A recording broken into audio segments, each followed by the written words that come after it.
Hello, everyone. Hello, and welcome to Dreamleapers Inspiration. Glad that you are all joining on this beautiful day and at the end of August after a glorious summer. I hope the summer has been glorious for you. I hope you have found the beauty, all the beauty that you could find in each moment. Because it really is up to us whether we can see the beauty that's right in front of us and all around us. I hope that you have been able to find it in your life and cherish it because it's so important. So, thank you for joining me for Dreamleapers Inspiration. We have been joining together for many months, more than a year and a half, right after people were sent home to quarantine because of COVID-19.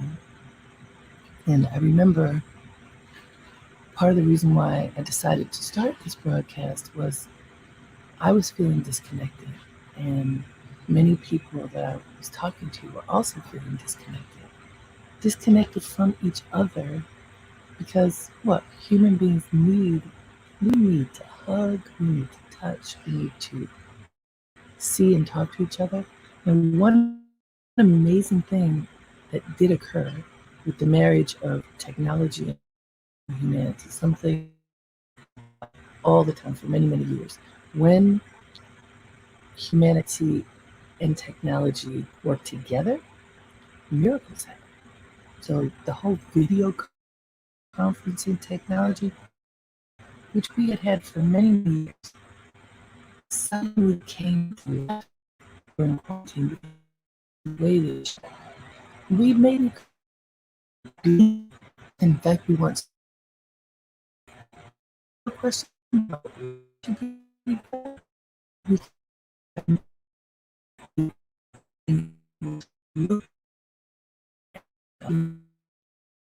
some, I think, warmed many heart souls and made it possible for people to feel connected. And it was in that space that I began Dreamweaver's Inspiration. So as this summer is coming to an end, I've been doing my best to stay present, which is something we've during Dreamweaver's Inspiration. So to what in my world, people around me, what makes people tick, what propels us forward. And what I've noticed a lot recently is the presence of fear.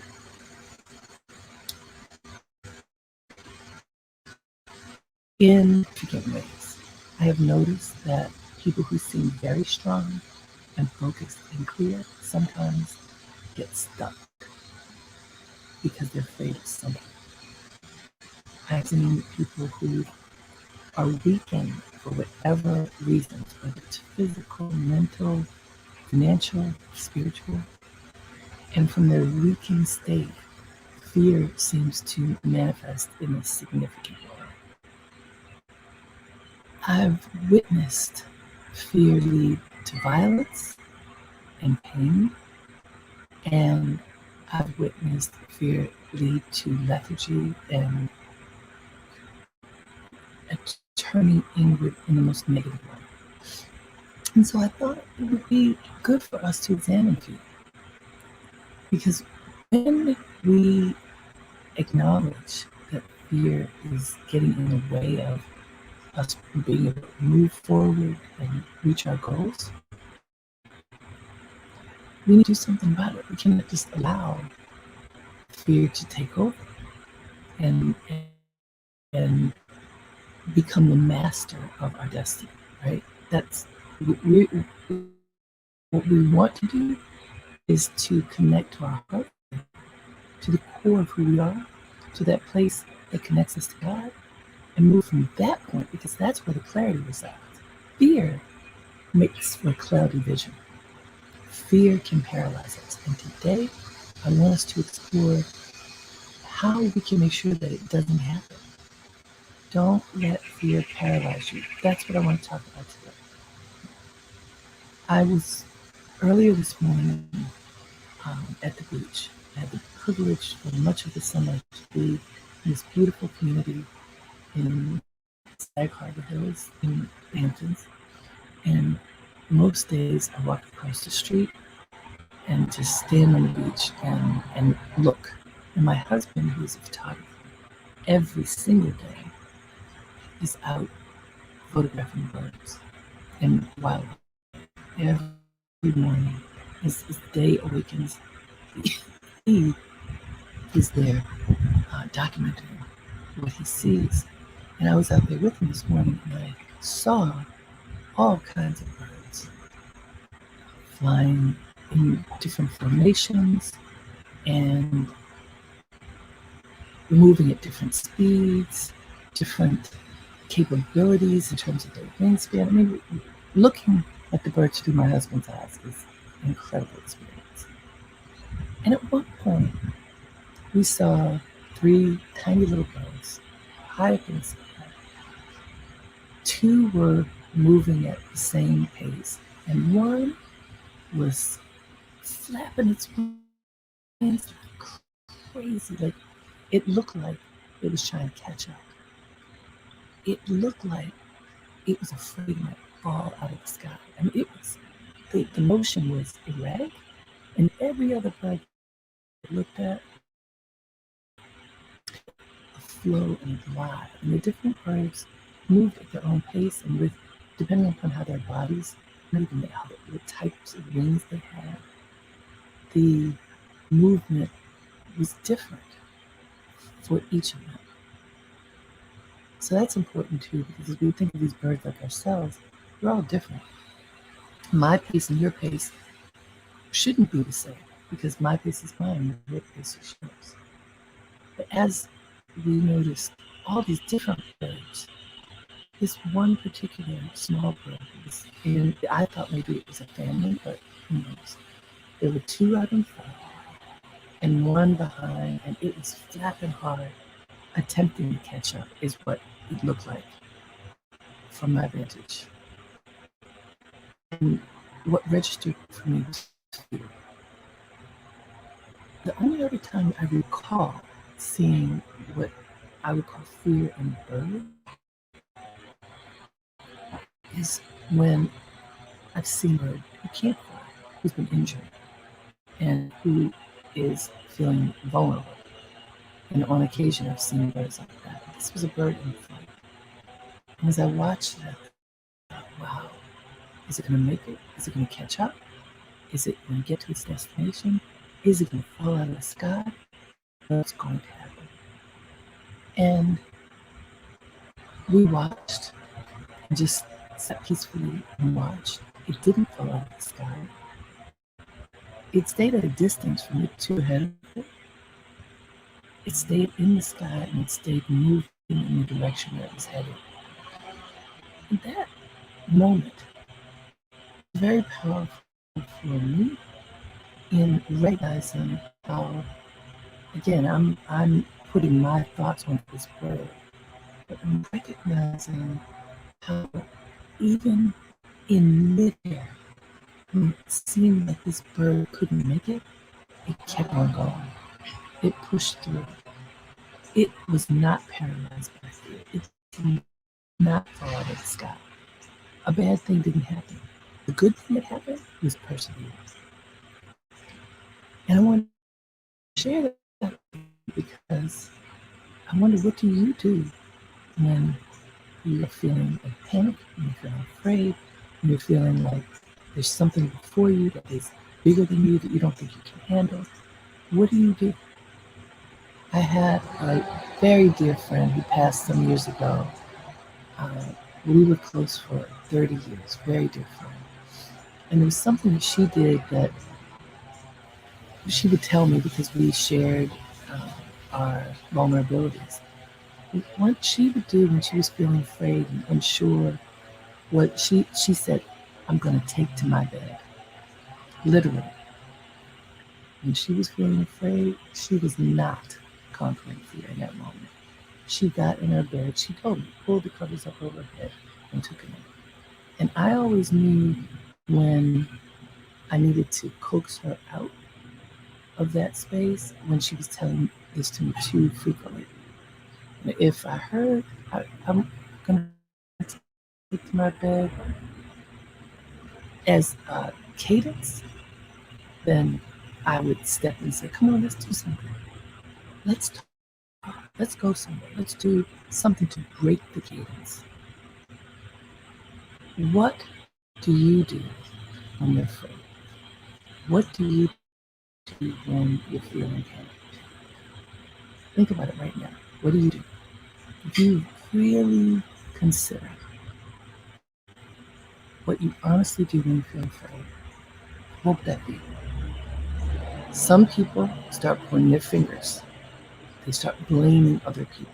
Clearly, if X happened, it's because you did something wrong. You wronged me in some way. You hurt me. You did something. And if I say often, when you start pointing your finger out at others, wrestle that finger around, which is really hard to do, and point it at yourself. When you are able to point the finger at yourself and ask yourself what's going on, then what's going on and what did I do to help create this scenario, then you're able to have power in the moment. If you keep your finger pointed at others, it's difficult for you to have power. You're giving your power away with this energy, with this incredible energy of putting something on someone else, of taking responsibility away from you and giving it to someone else, which doesn't work. So if you point your finger, wrestle it back. What else might you do when you're feeling fear? My friend would take to her bed. Some people use substances. Some people do positive things. Some people exercise. They move. But if I move, movement is going to help me to get to the next level. Movement is going to help me to open my spirit and see what's next. Some people, as you know, I fully believe in this, meditate. If you meditate and ask yourself, talk to the voice within and ask yourself, what should I be doing next? Perhaps you will find out what you should be doing next. I believe it works pretty much every time. You get some kind of message from inside when you ask. But so often we don't ask. So I want to share, I found two really amazing quotes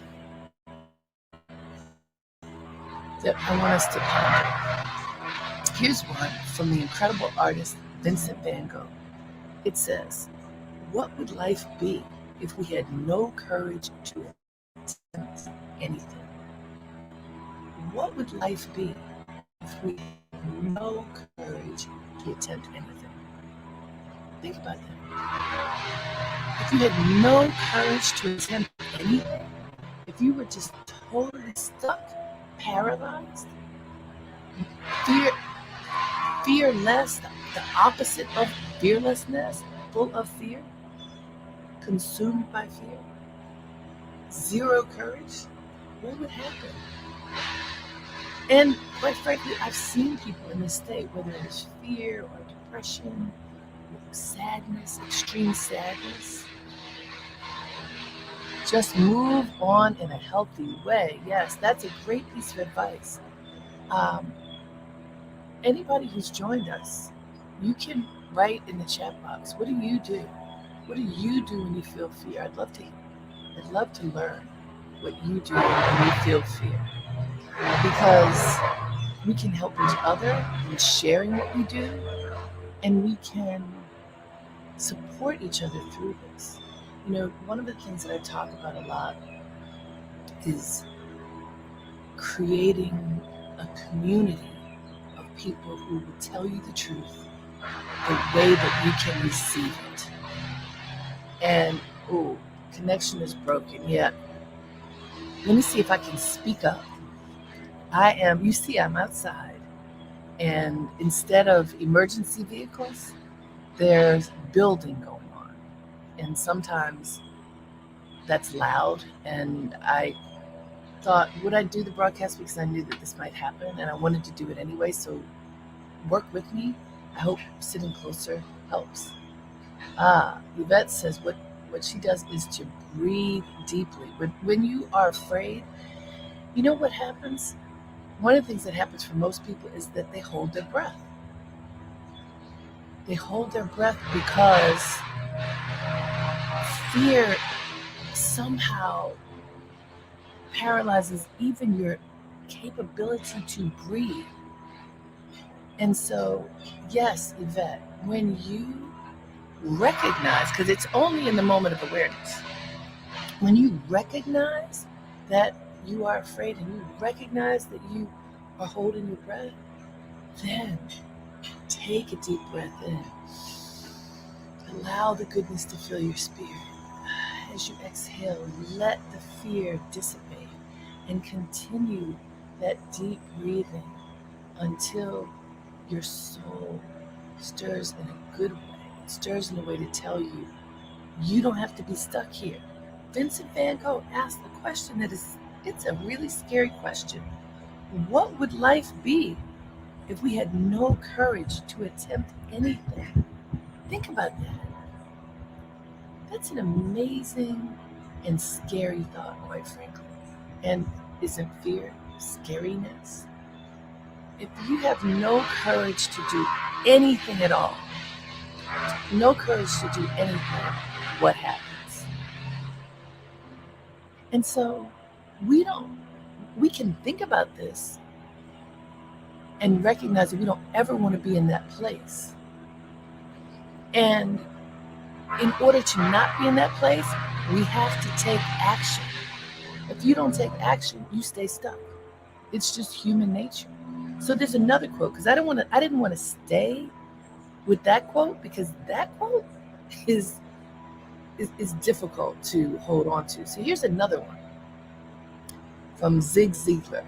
He's got a lot of great quotes. He says, failure is a detour, not a dead-end street. Hear this. Failure is a detour, not a dead-end street.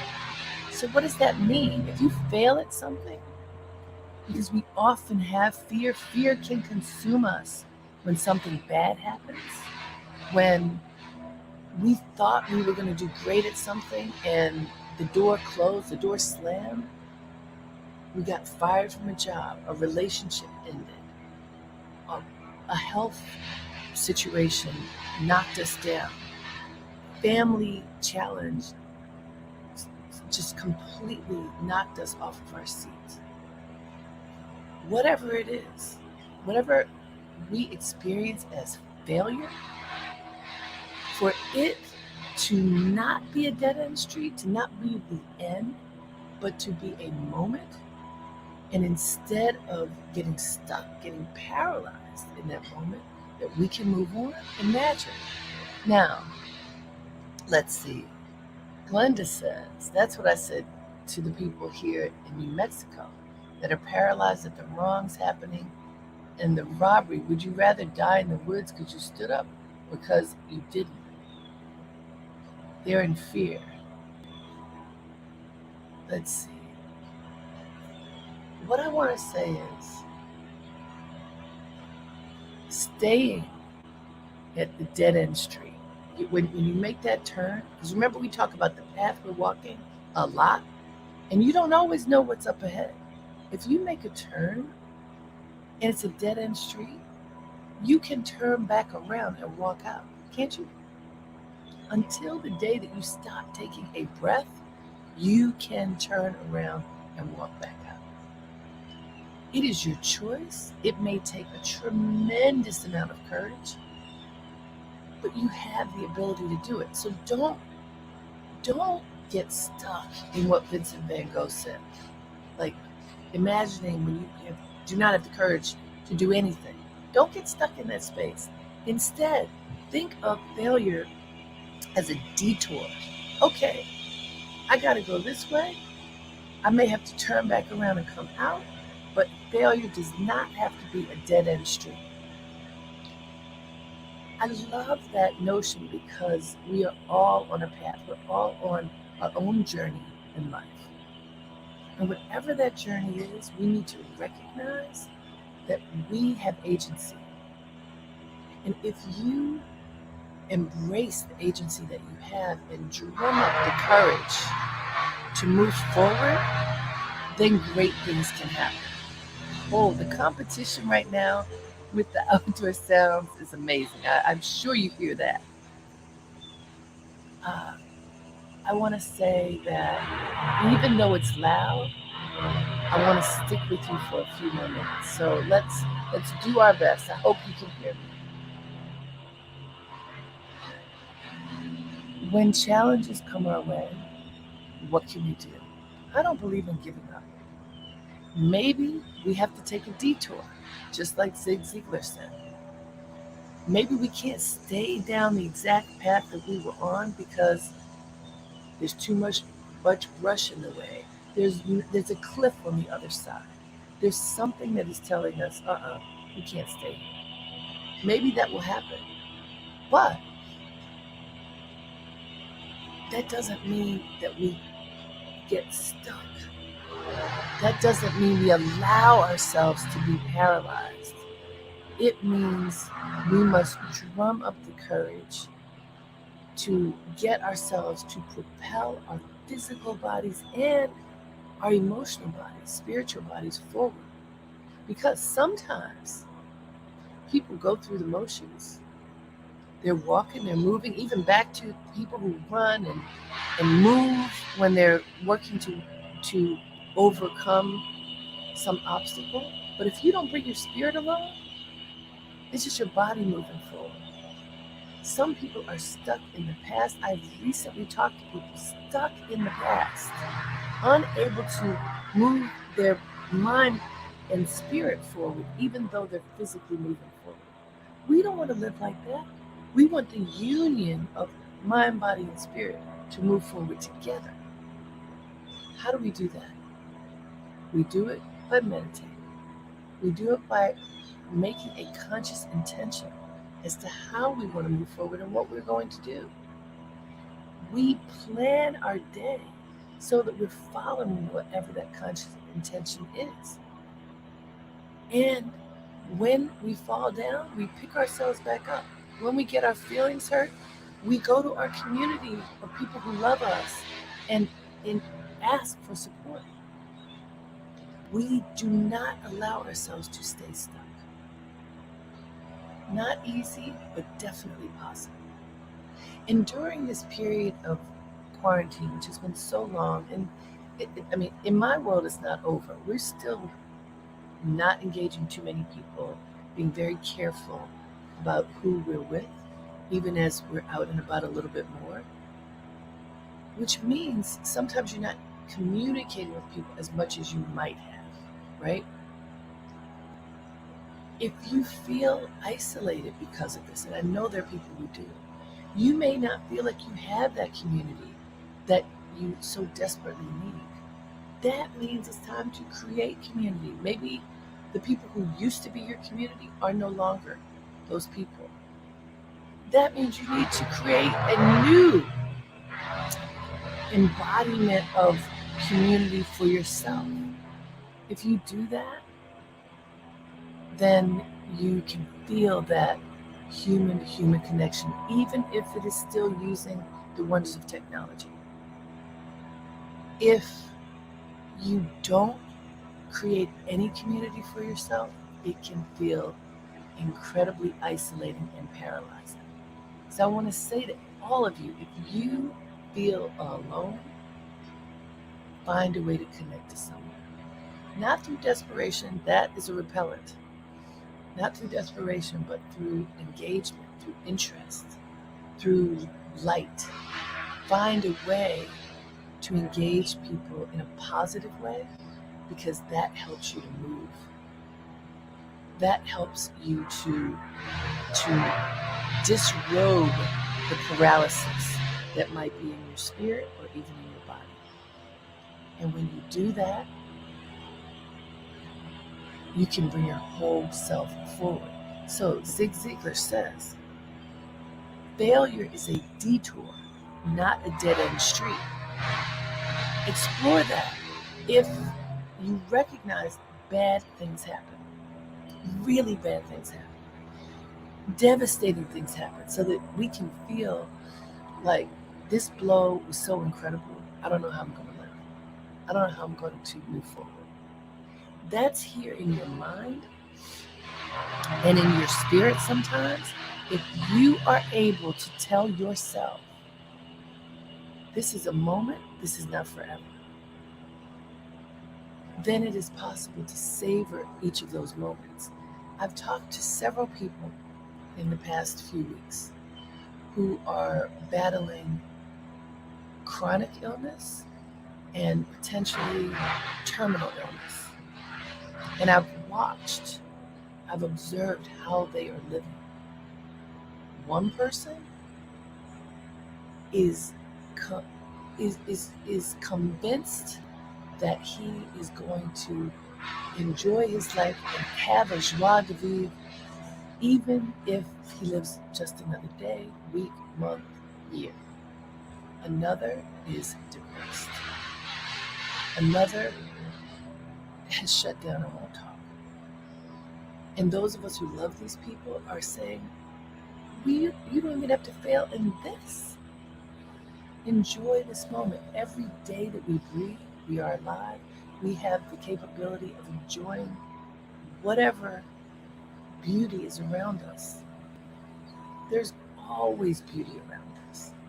It's hard to see that beauty when we're stuck in fear and fear of what's next, because in this moment, if you simply are in this moment, the one we're in right now, you live in the moment. You don't have fear about it, because the fear is really about what's next, right? So I want us to recognize our power in everything. In illness, we still have the power to look for the light. In sadness, we still have the power to look for the light. In rejection, we still have the power to look for the light. In injury, we still have the power to look for the light and to embrace it. The light is always there. As hard as that may seem to believe when you feel like you're in darkness, I promise you, the light is always there. I've been watching the sky out here on the water, and sometimes there are these dark, angry clouds, and from a distance you can see the rain pouring down. And even during Henri, that tropical storm, and now, there's the hurricane that touched down in Louisiana and New Orleans and has affected many people. Even in physical storms, the light comes. It always comes. So look for the light. The light can replace the fear. It works. It's not easy, but what is? But we are worth that exploration of light. When you walk your path, your journey, and you keep looking for the light, that's where you can have confidence and agency, because you are moving in the right direction. If there is a detour, it just means there's a detour. You don't stay down that dead-end path or street. You come out, around, over, under, however you have to move so that you can proceed. And so I just want to leave with you an understanding that you and I have the power to stay in the light. We have the power to overcome our fear, to move past paralysis into action, into engagement of mind, body, spirit. We can do it. You can do it. And I hope that you will. And I want to invite all of you to the first ever Dreamleapers virtual retreat. It's going to be on Saturday, October 16th from 1 to 3 p.m. Eastern. It is virtual. It is free. Thanks to my friends at Toyota, this is being offered to everybody who wants to join for free. And it's called What's Next. It's all about what are you going to do? What are we going to do to move forward, to engage our dreams, to activate those dreams, and to offer them to the universe? What are we going to do to get in alignment with our greatness? I'm having many great speakers come to be with us. It is a live event from 1 to 3 on October 16th. And the way that you can sign up is to go to my website, harrietcole.com, and there's a link for the Eventbrite. Please sign up. Please tell your friends. I look forward to being with you there and each week. So thank you for being with me. Thank you for being with me with all the noise of outside. It's all good. Until next time, have a great day and make it count. Namaste.